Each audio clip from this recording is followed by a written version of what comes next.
Hello बच्चों, कैसे हो आप सभी लोग। वेलकम टू एग्जाम साथी। बच्चों, आज की इस वीडियो में हम बात करने वाले हैं क्लास 10th साइंस का चैप्टर नंबर फर्स्ट, जिसका नाम है भाई chemical reaction and equation. Hindi में कहे तो भाई रासायनिक अभिक्रिया एवं समीकरण। ये जो वीडियो होने वाली है ये उन सभी बच्चों के लिए होने वाली है जो भी बच्चे 2026 में अपना बोर्ड एग्जाम देने जा रहे हैं और भाई उनके पास साइंस सब्जेक्ट है, तो वो इस वीडियो को देख सकते हैं। इस वीडियो में हम क्या करेंगे भाई, इस वीडियो में हम लोग क्लास 10th की साइंस का चैप्टर नंबर फर्स्ट, जिसका नाम है सर रासायनिक अभिक्रिया एवं समीकरण, उस चैप्टर को ना हम लोग बेसिक से उठा के एडवांस लेवल तक बढ़ेंगे। और भाई ये जो होने वाला है ना, वो इस चैप्टर का लेक्चर नंबर 2 होने वाला है। इससे पहले भाई लेक्चर नंबर 1 मैंने बना दिया, अपलोड भी कर दिया। अगर आपने नहीं देखा तो आई बटन पे लिंक आ रहा होगा, आप वहां से जाके इस वीडियो को देख सकते हो। ठीक है, तो चलो सर हम शुरू करते हैं। सबसे पहले आपको इंट्रो दे दूं। भाई देखो, हम लोगों ने क्लास 10th के बच्चों के लिए क्रैश कोर्स स्टार्ट किया, जिस क्रैश कोर्स में भाई हमने केवल 37 डेज के अंदर पूरी क्लास 10th का जो सिलेबस है उसे हम लोग कवर करेंगे। अभी सर 37 डेज मतलब लगातार 37 डेज नहीं, हम क्या करेंगे भाई, देखो आपके ना मतलब कि 37 डेज मतलब कि देखो 37 मतलब कि एक लेक्चर यानी कि 1 डे, दो लेक्चर यानी कि दूसरा डे, तीसरा लेक्चर थर्ड, मतलब टोटल आपको 37 लेक्चर्स में ना पूरी क्लास 10th का जो साइंस है उसको हम कवर करेंगे। और भाई मैं आपको बता दूं, हम लोगों ने 17 नवंबर से इस सीरीज को लॉन्च किया था एंड अभी भी हम लोग इस सीरीज के ये जो होने वाली इसका लेक्चर नंबर 2 है। मुझे पता है कि भाई मैं थोड़ा लेट हूं, लेकिन ठीक है, आप इस लेक्चर को देख सकते हो। तो भाई क्या होने वाला है सर, हमारा आज का टॉपिक मैं आपको बता दूं भाई, टॉपिक है केमिकल रिएक्शन एंड इक्वेशन, जो कि हमारा लेक्चर नंबर 2 होने वाला है। इससे पहले भाई लेक्चर नंबर 1 मैंने अपलोड कर दिया था, आप लोग जाकर देख सकते हो। तो आज सर हम क्या पढ़ेंगे भाई, आज हम पढ़ेंगे टाइप्स ऑफ केमिकल रिएक्शन। तो पहला टाइप हमारा आता है कॉम्बिनेशन रिएक्शन। भाई देखो, रिएक्शन क्या होता है, केमिकल रिएक्शन क्या होता है, मैंने आपको पिछले वीडियो में बता दिया। तो भाई हमारे आसपास बहुत से ऐसे चेंजेस होते रहते, बहुत से ऐसे परिवर्तन होते रहते, जिसमें जो पदार्थ का जो कलर हो गया उसमें परिवर्तन आता है। कुछ पदार्थ होते हैं वो सरगल जाते हैं, उसमें कोई ना कोई केमिकल रिएक्शन होता है ना। आप थोड़ा सा गर्म दूध में थोड़ा सा दही डाले तो दूध दही में परिवर्तित होता है, दूध कुछ दूध में थोड़ा सा नींबू डाल दे तो दूध जो था फट जाता है। ये भी क्या एक तरह केमिकल रिएक्शन है।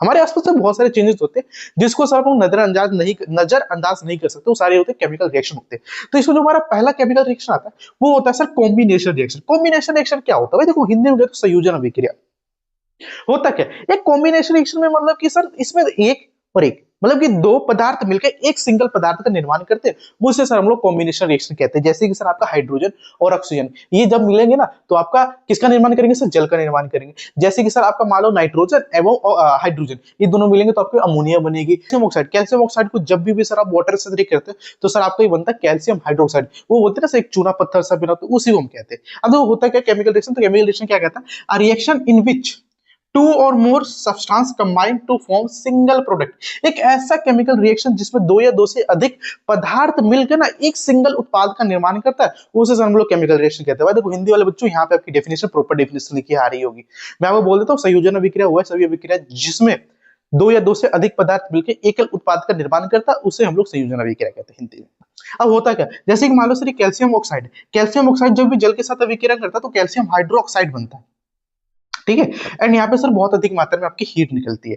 फिर सर जैसे कि इस पे आपका दूसरा जो होता है ना H2 जब सर आपका O2 के साथ अभिक्रिया करता है तो आपको H2O बनता है। जैसे कि सर मान लो अमोनिया हो गया, सॉरी जैसे मान लो अमोनिया बनाना, तो अमोनिया बनाने की सर आपको इन दो चीजों की रिक्वायरमेंट पड़ेगी। कार्बन डाइऑक्साइड बनाना तो आपको इससे मैग्नीशियम को जब भी आप ऑक्सीजन के संपर्क में बर्न करते हो, देखो आपने केमिकल रिएक्शन पढ़ा भी होगा, जिसमें सर हम लोग क्या करते हैं, मैग्नीशियम को ना हम लोग किसके मैग्नीशियम को ना सर हम लोग in the presence of oxygen के प्रेजेंस उसको बर्न कर दे, तो आपको पता होगा सर एक व्हाइट कलर का पाउडर बनता है जिसे हम लोग मैग्नीशियम ऑक्साइड कहते हैं, है ना। और आपके एग्जाम में बहुत बार क्वेश्चन आता है कि भाई क्या बनता है, तो एक व्हाइट कलर का पाउडर बनता है एंड उसमें किसी भी तरीके कोई हीट या फिर कुछ भी इवॉल्व नहीं होता है। ठीक है, उससे सिर्फ वो दो चीज ही होता है, एक ऑक्सीजन और एक मैग्नीशियम रिवर जिसको हम लोग जलाते हैं। ठीक है, तो ये था हमारा केमिकल रिएक्शन का टाइप फर्स्ट, जिसे हम लोग बोलते हैं केमिकल सॉरी कॉम्बिनेशन रिएक्शन। अब हम बात करते हैं सर दूसरा रिएक्शन जिसे हम लोग कहते हैं डिकम्पोजिशन रिएक्शन। सो बच्चों देखो, हमारा जो नेक्स्ट टाइप ऑफ रिएक्शन है उसे हम लोग बोलते हैं डिकम्पोजिशन रिएक्शन। अब डिकम्पोजिशन रिएक्शन क्या होता है, तो भाई देखो डिकम्पोजिशन रिएक्शन क्या होता है, reaction in which single compound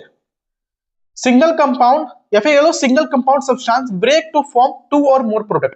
जिसमें कहते हैं एक सिंगल कंपाउंड सब्सटेंस होता है ना वो ब्रेक हो जाता है, टूट जाता है और ये दो या दो से अधिक प्रोडक्ट का निर्माण करता है। हिंदी में बात करें तो वियोजन अभिक्रिया वह अभिक्रिया जिसमें एक अभिकारक टूट के दो या दो से अधिक उत्पाद का निर्माण करता है, उसे वियोजन अभिक्रिया कहते हैं। भाई जो जो आपका डिकम्पोजिशन रिएक्शन होता है वो दो टाइप्स के तीन टाइप्स के होते हैं।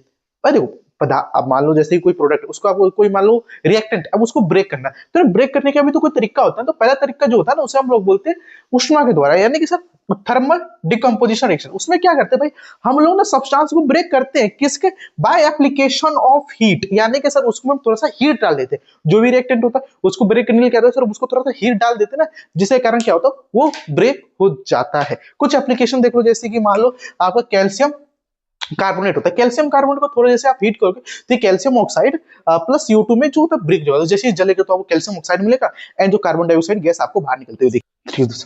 तो भाई देखो दूसरा है लेड नाइट्रेट। लेड नाइट्रेट को जब भी आप तोड़ोगे तो आपको lead oxide plus NO2 plus O2 gas आपका निकलता हुआ देगा। फिर सर इसका KClO3 को जैसे आप ब्रेक करोगे तो आपको मिलेगा भाई KCl प्लस O2 मिल जाएगा।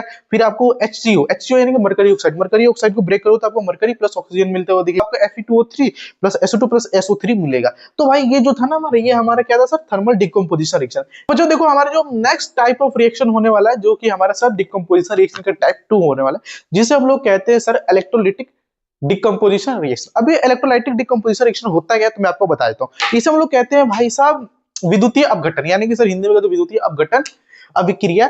तो भाई वहां पर आपको हिंदी में डेफिनेशन लिखी और आप पढ़ सकते हो। इसमें क्या करते हैं, हम लोग पदार्थ को ब्रेक करते हैं by application of electric current. उसमें हम लोग ना इलेक्ट्रिसिटी पास कर देते हैं। जैसे कि सर आपका वाटर होता है, वाटर में जैसे आप इलेक्ट्रिसिटी पास करते हो तो आपको भाई वाटर जो होता है ना वो H2 प्लस O2 में टूट जाता है। फिर दूसरा आपका केमिकल, दूसरा आपको जो होता है सर वो NaCl होता है। NaCl यानी कि सर सोडियम क्लोराइड, उसमें तो जैसे आप करंट पास करते हो सर वो Na प्लस Cl में टूट जाता है, Na plus and Cl negative. फिर आपका आता है sir lead bromide. Lead bromide को जैसे आप इलेक्ट्रिसिटी में पास करते हो तो ऐसे ये लेड प्लस ब्रोमाइड में टूट जाता है। फिर आप नेक्स्ट आता है वो होता है सर क्या, कॉपर क्लोराइड। कॉपर क्लोराइड को जैसे ही आप थोड़ा सा हीट देते हो ना, सॉरी हीट बोल रहा हूँ, इलेक्ट्रिक करंट, तो ये भाई क्या होगा Cu प्लस Cl2 में ब्रेक डाउन हो जाता है। ठीक है, ओके सर। अब हम लोग नेक्स्ट टाइप ऑफ रिएक्शन की तरफ बढ़ने वाले हैं। हमारा next type of chemical reaction है भाई, उसे हम लोग बोलते हैं डिस्प्लेसमेंट रिएक्शन। अभी डिस्प्लेसमेंट रिएक्शन होता है क्या, तो देखो मैं आपको एक जनरल एग्जांपल से बताता हूँ। देखो जब भी लड़ाई झगड़ा होता है, आपके एक छोटे दोस्त भी हो गया और एक छोटे बड़े दोस्त में हो गया, दो मान लो दो दोस्त लड़ रहे, एक छोटा और एक बड़ा, तो आपको पता चलेगा जो बड़ा वाला दोस्त है वो छोटे वाले दोस्त को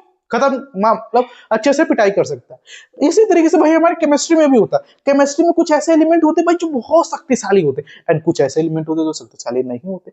एंड जो बहुत शक्तिशाली एलिमेंट होते हैं ना, वो क्या करते हैं, जो छोटे शक्तिशाली जो कम पावरफुल एलिमेंट को ना अपनी जगह से हटा देते हैं, यानी कि भाई वो जिसके साथ जाना चाहते हैं उसको अपने रास्ते से हटा देते हैं। मतलब कि सर कहना क्या चाहते हैं वो बताओ। देखो भाई हिंदी में कहते हैं डिस्प्लेसमेंट को, हम हिंदी में कहते हैं विस्थापन अभिक्रिया। विस्थापन अभिक्रिया क्या होती है, डिस्प्लेसमेंट रिएक्शन क्या होता है, तो भाई देखो chemical reaction in which more more reactive element replace less reactive element. मतलब कि सर एक ऐसा केमिकल रिएक्शन जिसमें जो मोर रिएक्टिव एलिमेंट होता है ना, जो ज्यादा पावरफुल एलिमेंट होता है, वो छोटे कम रिएक्टिव एलिमेंट को रिप्लेस कर देता है। मतलब कि सर देखो रिएक्टिविटी जो होती है ना, आपको यहां से याद कर लेनी पड़ेगी। जैसे सर आप टॉप से नीचे जाओगे तो आपकी रिएक्टिविटी जो होगी सर वो डिक्रीज होती है। रिएक्टिविटी जो होगी सर आपकी डिक्रीज होगी, यानी कि सर रासायनिक अभिक्रिया की जो क्षमता होगी वो डिक्रीज होते जाएगी। अब देखो सबसे टॉप में जो हमारे सबसे ऊपर बैठे हुए हैं ना, इसको सर हम बोलते हैं कैल्शियम, यानी कि सर सॉरी पोटाशियम। पोटाशियम जो होता है ना भाई, वो सबसे ज्यादा रिएक्टिव एलिमेंट होता है। आपके पेपर में क्वेश्चन आएगा भाई पोटेशियम को जो होता है केरोसिन ऑयल में हम क्यों स्टोर करके रखते हैं, तो भाई आपको क्वेश्चन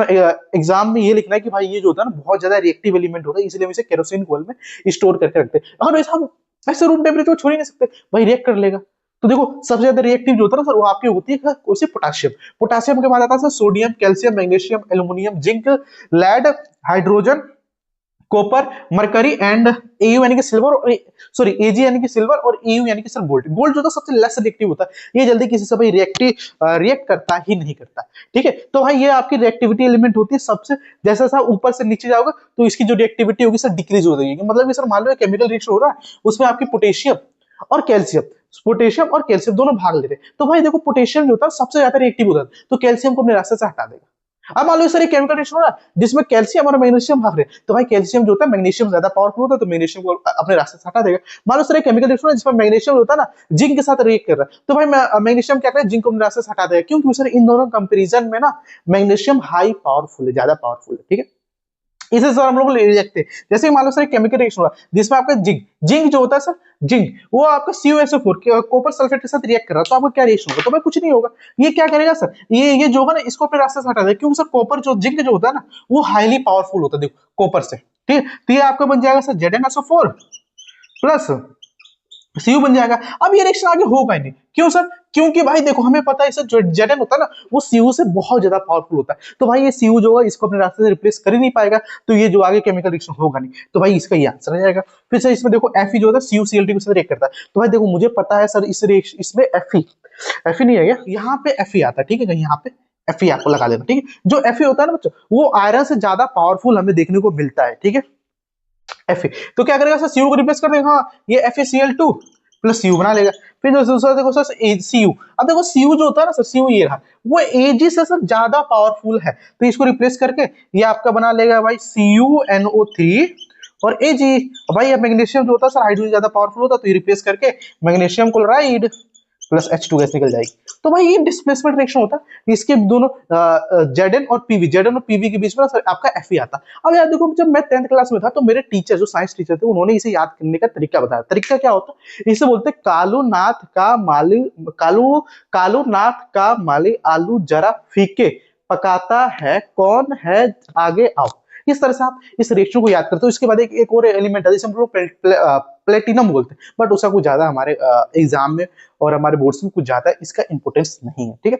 अब हम लोग बढ़ते हैं डबल डिस्प्लेसमेंट रिएक्शन के। अब तो देखो जो हमारा नेक्स्ट टाइप ऑफ रिएक्शन है उसे हम लोग बोलते हैं भाई डबल डिस्प्लेसमेंट रिएक्शन। अभी डबल डिस्प्लेसमेंट रिएक्शन होता है क्या? देखो डबल डिस्प्लेसमेंट रिएक्शन में ये होता है कि ना दो कंपाउंड जो होते हैं ना वो अपने आयंस को एक्सचेंज कर लेते हैं एक न्यू कंपाउंड बनाने के लिए। सर मतलब समझ में नहीं है आयंस क्या होते हैं, ये बता। देखो कक्षा 9 में आपने पढ़ रखा होगा जब भी कोई एलिमेंट जो होता है ना वो एक इलेक्ट्रॉन को गेन कर लेता है तो उसमें -1